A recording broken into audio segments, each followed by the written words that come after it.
في ناس بقالها 5 سنين ويمكن أكتر بتقول هبدأ ولسه في مكانها.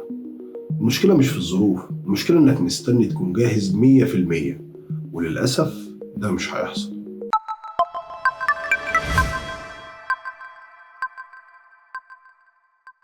السلام عليكم، رمضان كريم، وأهلا بيكم في الفيديو الأول على قناة نقدر. البداية دايما في أي حاجة بتكون صعبة جدا، وأكيد أغلبنا يعرف ده، وبتكون صعبة على أي حد مهما كان، على أي نبي بعته ربنا لينا، ودول أقوى بشر كمان في العزم والإصرار والإيمان. صعب على أي مخترع أو مكتشف شيء ما، أو أي عالم عايز يوصل لنتيجة ممكن تغير مستقبل البشرية بالكامل. ولو مفيش حد اتحمل صعوبة البداية دي كان زماننا تقريبا لسه عايشين في العصر الحجري حرفيا. البداية دايما ناقصها حاجات كتير، مش هتكمل غير لما نبدأ. هحكي لكم كام حاجة كده يمكن توضح الموضوع ده كويس جدا. مثلا الإسلام إزاي بدأ؟ كانت بداية أصعب مما نتخيل. حتى ممكن حد يقول طب ده رسول من عند ربنا، فأكيد ربنا هيساعده ويتم دينه، وده أكيد طبعا. بس خلينا عارفين إن ربنا بيساعدنا كلنا، ومع أي إنسان بيسعى بجد. هي كده، ربنا أمرنا وقال لا تزر وازرة وزر أخرى، فأكيد هو نفسه مش هيزر وازرة وزر أخرى ويقول لك أنت مش مؤمن فخلاص. لا، ربنا أكيد هيحاسبنا على إيماننا بيه، وكمان هيجازي وهيدي كل إنسان حقه في سعيه وفي جهده وتعبه. فلا يظلم ربك أحدا. وهقول لكم مثال عن إنسان عادي بغض النظر عن دينه أو إيمانه، مؤسس شركة أبل. تقريبا كلنا نعرف شركة أبل، بس هل كلنا نعرف هي بدأت إزاي؟ أكيد لا.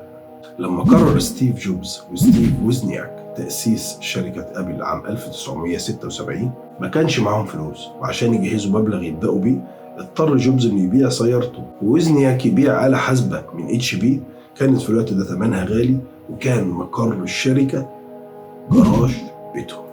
وكان في مؤسس ثالث معاهم اسمه رونالد واين، انسحب بعد 12 يوم بس عشان خاف من المخاطرة المالية، وباع حصته اللي كانت 10% مقابل $800 فقط. تتخيل ان قيمتها اليوم تتخطى $300 مليار.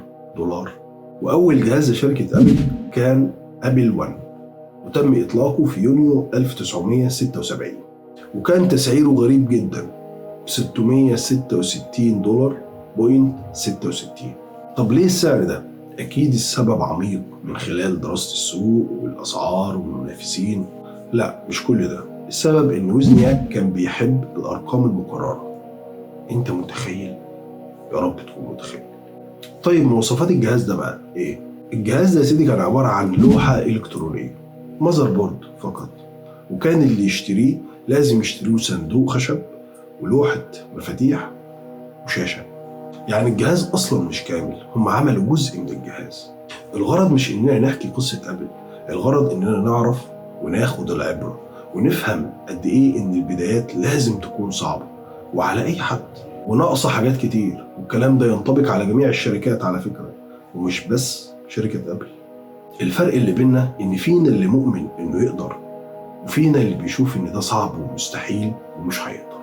ودايما هقول لكم على أمثلة لبداية كيانات وشركات كبرى إزاي بدأت، بس علشان ناخد منها العبرة. إحنا بقى مستنيين حماس كبير يحركنا، مستنيين الظروف تتحسن، مستنيين يبقى عندنا خطة كاملة. انسى يا باشا. تعرف ليه معظمنا بيفشل؟ الناس مش بتفشل عشان مش قادرة، الناس بتفشل علشان مش بتبدأ. ابدأ اتعلم، اعرف، افهم. لو استنيت انك تبقى جاهز عمرك ما هتبدأ. البداية بتيجي الأول وبعدها بتيجي الثقة. لازم تتحمل صعوبة البداية. طب ازاي ابدأ؟ هقولك على حل كويس جدا. لو عايز تشتغل على أي حاجة ابتدي ب10 دقايق بس، مش ساعة، مش خطة كاملة، 10 دقايق بس. طب ليه؟ لأن المخ بيقاوم البداية، مش بيقاوم الشغل نفسه، مش بيقاوم الحلم والهدف اللي عندك. رسالة الفيديو ده إنك تبدأ. ما تستناش حد يديك إشارة، ما تستناش تكون جاهز، ابدأ حتى وانت مش جاهز. الجاهزية هتيجي في الطريق.